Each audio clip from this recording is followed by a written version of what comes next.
আসসালামাইকুম, কে অবস্থা সবাই? কেমন আছেন সবাই? ক্ষীরতে বান দেওয়া হচ্ছে, আমাদের গ্রাম্য ভাষায় বান বলে থাকি আমরা যেটাকে, সেটা বান দেওয়া হচ্ছে। এটা হচ্ছে গিয়ে অ্যাঙ্গেল, এটা এ পাশেও ও পাশেও জাল আছে, দুই পাশ থেকে গাছ উঠবে। দেখতে দেখতে বানের কাজ চলছিল, দেখতে দেখতে এতটা ভয়ঙ্কর অবস্থা, দেখতে দেখতে আকাশ একদম কালো, ফুল কালো হয়ে গেছে।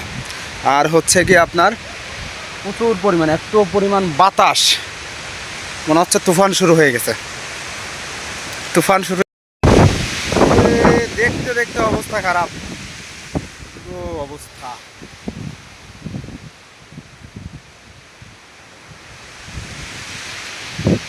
তুফান শুরু হয়ে গেছে।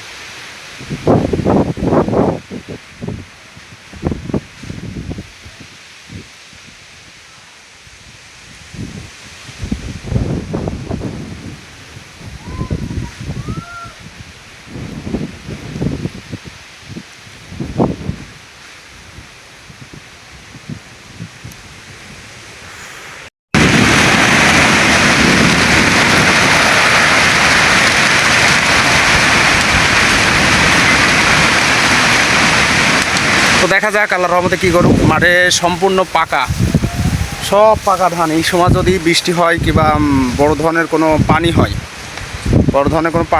তাহলে ধান প্রচুর পরিমাণ। অন্য জায়গাতেও যেরকম ময়মনসিংহ কিংবা কিশোরগঞ্জ, ভোলা, চট্টগ্রাম, অনেক জায়গায় অনেক কিছু ডুবে গেছে, একদম ধান বলতে কিছু নাই, ফসল বলতে কিছু নাই। কিন্তু আমাদের এইখানটায় এখনও পর্যন্ত ঠিক আছে, আমরা এখনও পর্যন্ত ওইভাবে কোনো বৃষ্টি আমাদের ওইখানে হয়নি। কিন্তু আজকের যে অবস্থা যদি আমি দেখাই, বাবা সব ভেঙে ফেলে দিচ্ছে সব।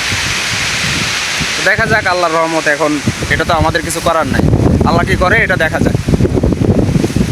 আল্লাহর কাছে সব সন্তান মাপ চাই যে আমরা যে কৃষক, এই সম্পূর্ণ পাকা ধান, এটা সিআরটি দিলে কালকের থেকেই কাটা পড়বে। যদি কালকে রোদ বেরোয়, কালকের থেকে কাটা পড়বে, এরকম একটা অবস্থা। তো আল্লাহ যেন কারো কোনো ক্ষতি না করুক। সবার কাছে সবাই দোয়া করবেন যে কারোর জন্য কোনো ক্ষতি না হয়।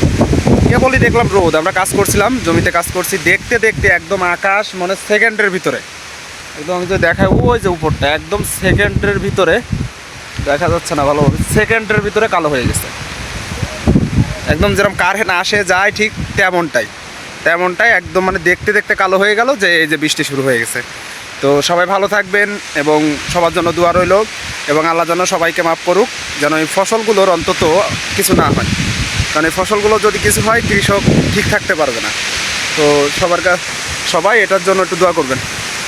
সবাই আইডিটাকে ফলো দিবেন, সাবস্ক্রাইব করবেন। আল্লাহ হাফেজ।